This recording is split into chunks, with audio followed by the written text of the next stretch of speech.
This is what takes a lot of people were not prepared for this. Now I do see him. I do see him directly. He is about 40 feet from me. He's surrounded by security. We can see him now too, Pat. Okay, very good. Now he's directly in front of us, again walking directly in front of the press platform. And Raisa is next to him. We can see her walking by his side. Yes, he's waving directly next to him. A wonderful, improbable visit. The crowd is stupendous. The man with his hand in the air who just passed by was Paul Ridgway, and he's probably having a bit of a hard time trying to figure out what has happened to his plan for an orderly afternoon with the Gorbachevs. I think there's a plan for everything. He is shaking the hands of the bell ringers now. I see him in front of the governor's gate, shaking hands with people greeting him. This is, of course, what delights, I think, people, particularly in this country, the most, is his tendency, Nick, to jump out and Governor meet the Perpich, people. Colleen, is now greeting him with Mrs. Perpich.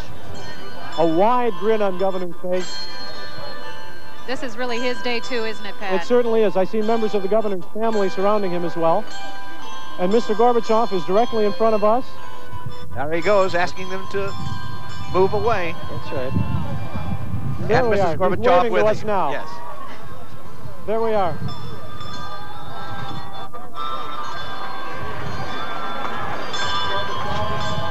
Clearing the way to wave to the people of Minnesota.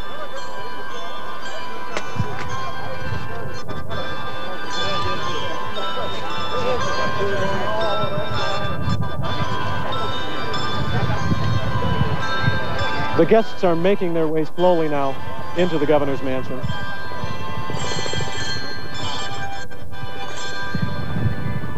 Really more than we could have expected, I think. Oh, I think you're right, Pat. Pat, we were supposed to maintain something of composure here and not become sort of babbling idiots about all of this, but the fact is this is quite something to see. It's really quite remarkable, I think. He's waving once again. They're waving all the people out of the way. There's a picture, if there ever was one.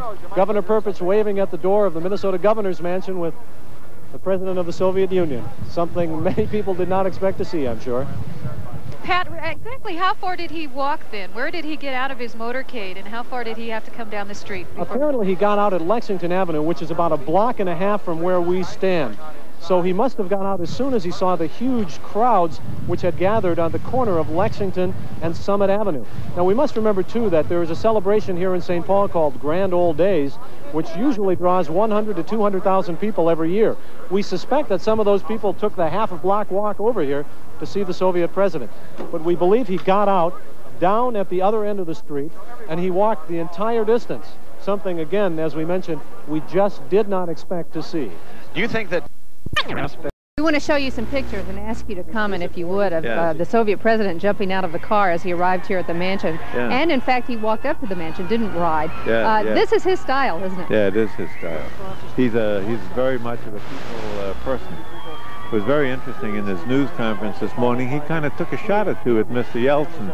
Sounded like a regular politician there. But one of the things he did that surprised everybody was he jumped out right where the... In fact, he had the limousine back up to where the protesters were standing, and Mark Daly, who was standing down there, told us that they were so taken aback by it, they all started smiling.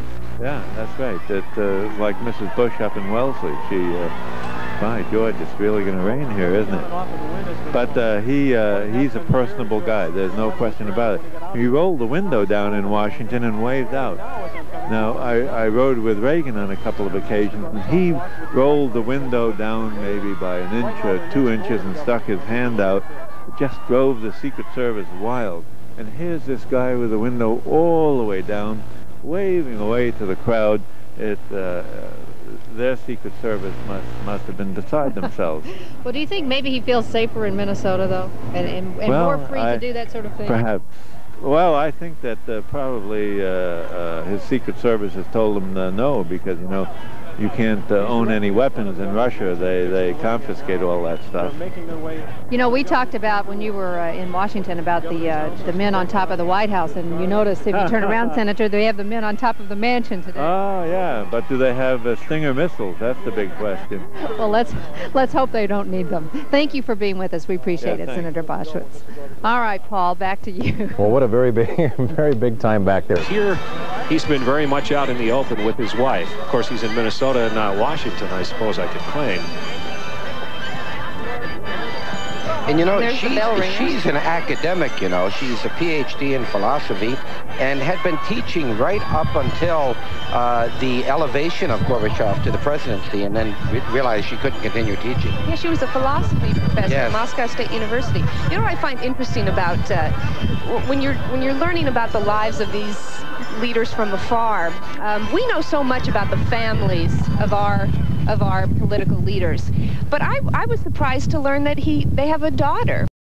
As you can see, as he works his way through, and we're going to stand by here, and as I said before, the governor's tempted to come over here. Maybe we'll get him over here yet. Back to you. We heard the crowd chanting or yelling out. Was there anything specific they were saying? Apparently Stan can't hear us. Now, Mr. Gorbachev is adapting to our weather right there. He had to put on his coat and he had to put on his hat. He said it was a little chilly and I want to get warmer. Who do you see in the background there, George?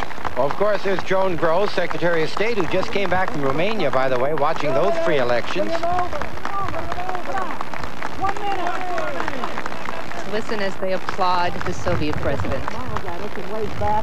Very non-committally. Very Reagan-esque.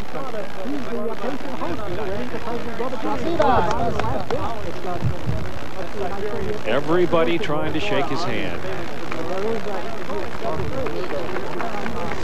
I'm glad I'm not the only balding man who felt it was time to put a hat on today. What's your name? What grade do you go to? Шестой. Почти как внучка моя. You're almost as old as my granddaughter. What's this kid? Can I get your name in there? Brandon Peterson.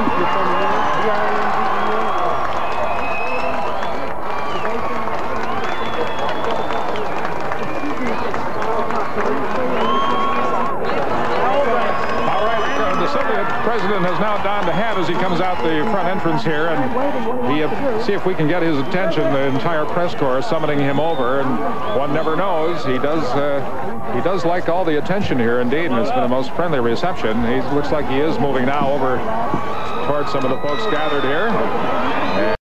Secret Service are running hard now. From what I can see here, Don and Colleen, he is now directly in the crowd, now moving back toward the north side of the street. He's crisscrossing the street, just like many American politicians do. Pat, can you tell whether the governor and his wife are with them, or are they in? We should talk a little bit about, we've been talking about perestroika and the incredibly tough times that the Soviet people are going through. Now, I've heard comments that the Soviet people, when they undergo such a massive change in their market economy, that they can't expect it to go smoothly. Is there any patience at all there? And it looks like President Gorbachev is doing his thing again. I'm not sure where they are exactly. But we have a crowd that is gathered. I can't tell. The motorcade has stopped, and he has obviously jumped out. We are looking at it from an aerial point of view, so it's a little hard to see exactly what he's doing, but unless there was some kind of accident, which I doubt, he has probably jumped out of his car and he is going into the crowd saying hi to people. Do you have any idea where that is? I wish I did. I'm tempted to go out and look out our, well, I'll tell you what. It means that he's west of the cathedral, yet I'm tempted to go over there. We're practically in walking distance to Ramsey Hill. Sure, that's Ramsey Hill is just at the crook, about a quarter of a mile from the cathedral, up from the cathedral. Boy, if he keeps up a schedule like this, he'll never get to downtown Minneapolis. Yeah. Maybe he'll greet every person that came here. Isn't that amazing? What a thrill. he moves on, but it's a real thrill for anybody that happens I now to. can identify it. On the right on the picture is the old University Club, right there. That's where Scott Fitzgerald used to do his writing, and that's been a restored club now, and it's just at the crook of Summit Avenue. And it looks to me like he is stopped right there, and the crowd is gathering. The cars are not even moving at all now. Oh, that's Isn't that amazing? Yeah. What? Well, it's cold out here. Get those. I know. They've got to tell them that of John Ireland and building that cathedral on that hill. That was a momentous time in the history of the faith in America and the history in St. Paul. And the cathedral is almost as much of a symbol of St. Paul in the Capitol as the Capitol building itself. It's a monument, and he, I'm sure, is looking at that right now with some awe, because it's an awesome building. All those people saying, "Stop here! Yeah, we want you to meet us." I'm sure he's tempted to stop and take a look in there. I'll be amazed. He's just stopped so recently that I doubt that he'll stop again now. Probably wants to warm up again. He's no dummy. I would think so. Applauding the fact that it is happening. Right. Well, they're making the turn here. There's a new construction of the great History Society building right down from the cathedral. That's to his right now as he drives by. To his left, he's going to be passing the Veterans Building, where we said there are just hundreds of people inside there staying warm, just catching a personal glimpse of it. Those cars I with think the what doors we are open. looking at right now are the dignitaries passing by, and they too are getting a pretty good reception from the crowd. There he is, Mikhail Gorbachev, waving to the crowd. He has not, however, gotten out of the car yet here in front of the Capitol.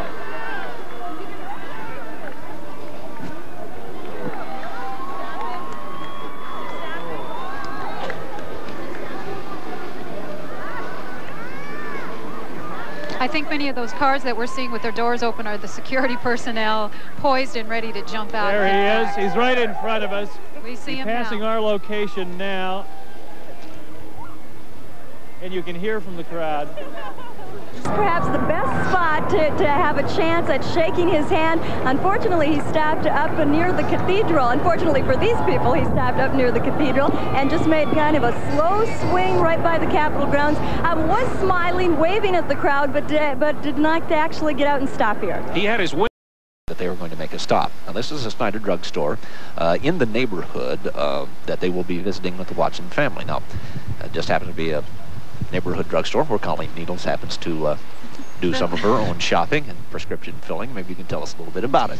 All I can tell you is I recognized it from the air, but it looks as though the folks in the neighborhood soon got word, though, that she was at their neighborhood drugstore, because you can see some crowds gathering outside of that store.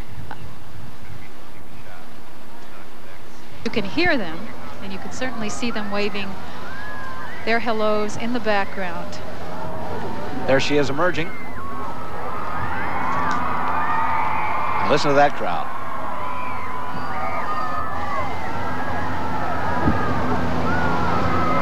Group of children who have gathered. A lot of those children are wearing red because it's the predominant color in the American and Soviet flags. It's a sign of peace, and she is going over to greet those children. They put a lot of these red ribbons up along the entire motorcade route getting to this area in South Minneapolis, so Mrs. Gorbachev could see the ribbon all the way from downtown Minneapolis to just outside the Watson house. Now, right now, the crowd that you see is in a yard just south of the Watson home, where Mrs. Gorbachev is being presented with flowers by some of the children who are here, some of the neighborhood children. It's a group.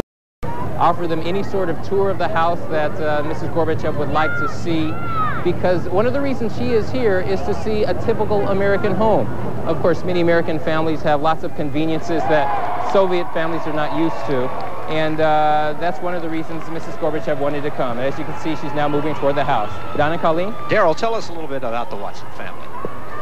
Oh, well, Mr. Watson, Steve Watson, is a teacher in Eden Prairie, and Mrs. Watson is a nurse.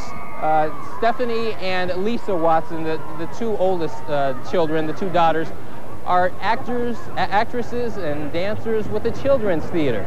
Lisa Watson traveled to the Soviet Union last year, to Moscow with the Children's Theater. That's why this was a prime location for Raisa Gorbachev to visit. Any special, Daryl, did Conversation.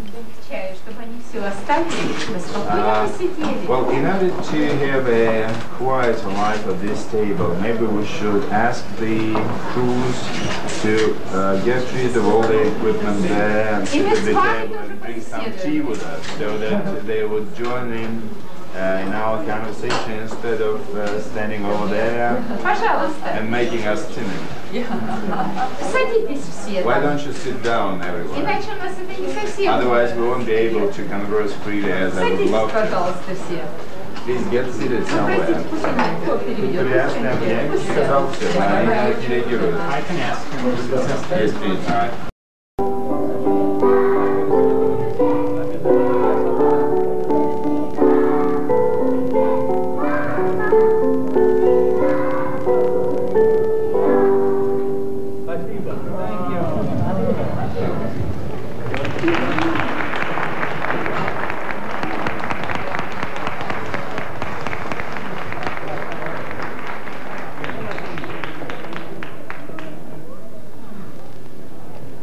Children from the Meadowbrook Elementary School in Hopkins. And the president posing for a very historic picture, one that they will long, long remember. Nick, did you recognize the song or the words? It was a little difficult to hear, but...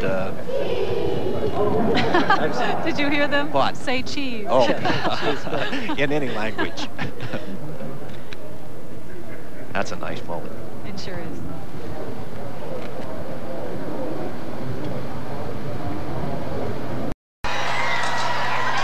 I mean, the feeling Mr. Gorbachev must have everywhere he goes, he sees screaming people saying, welcome.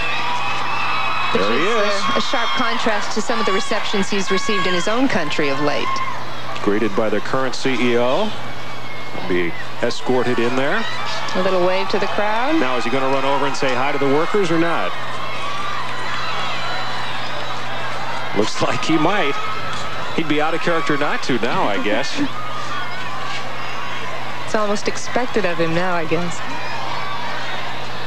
There he's walking over to some of the control data employees. Joel Grover is standing by at control data. Joel, what can you tell us? Randall, Mr. Gorbachev is standing about 10 feet away from me right now. He's trying to make contact with some control data employees. They were standing just feet from his motorcade. He couldn't resist. He jumped right out. He is talking right now with some of those employees. We are a few feet too far to hear, but he is just a couple feet away. Now, are all those people there, Joel, control data employees, is that, and their families? Exactly. Control data threw a big company picnic today, inviting all 5,000 Minnesota employees and their families. A lot of them showed up, and as you can see, they have been waiting for hours outside here in the cold. Mr. Gorbachev is working his way down the line. Joel, as we watch Mr. Gorbachev. A lot of the children there who've come from the neighborhood schools are all dressed in red because they said that was the common color of both the Soviet and the American flag. There again, you hear that incredible response from the crowd.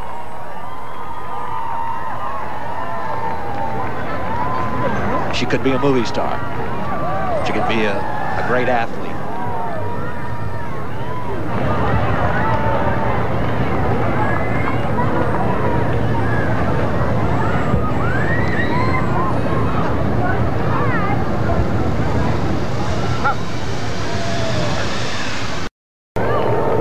Will 4841 Garfield Avenue South ever be the same after this? I'm beginning to wonder, Don. I live very close to there.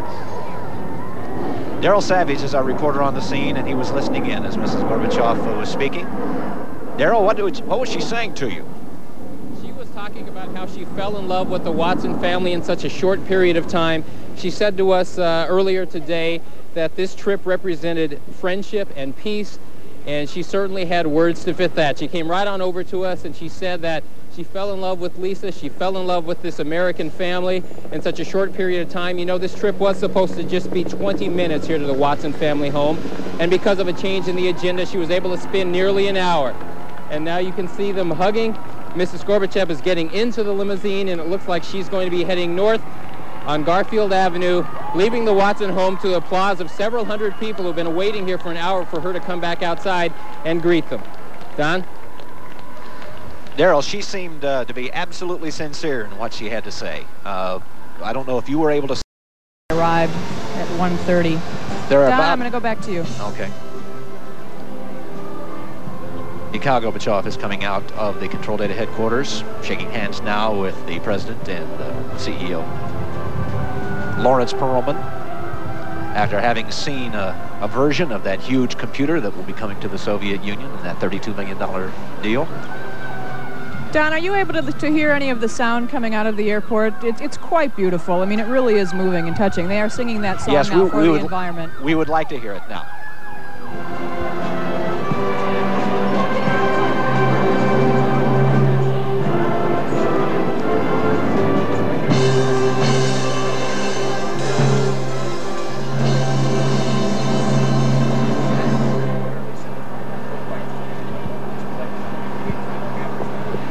She is we are not able to see her right now. There is such a crowd around her. We can see Mrs. Perpich in her bright yellow dress. Mrs. Gorbachev, I'm afraid, is so mixed in that crowd, she's unable to be seen right now. Cindy, we see only the top of her head.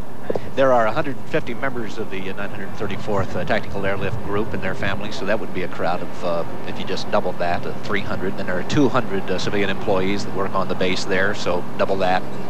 You got a pretty good crowd of just individuals who have been given the opportunity by the government to come out and bring their families. Control Data did the same thing by allowing all of the families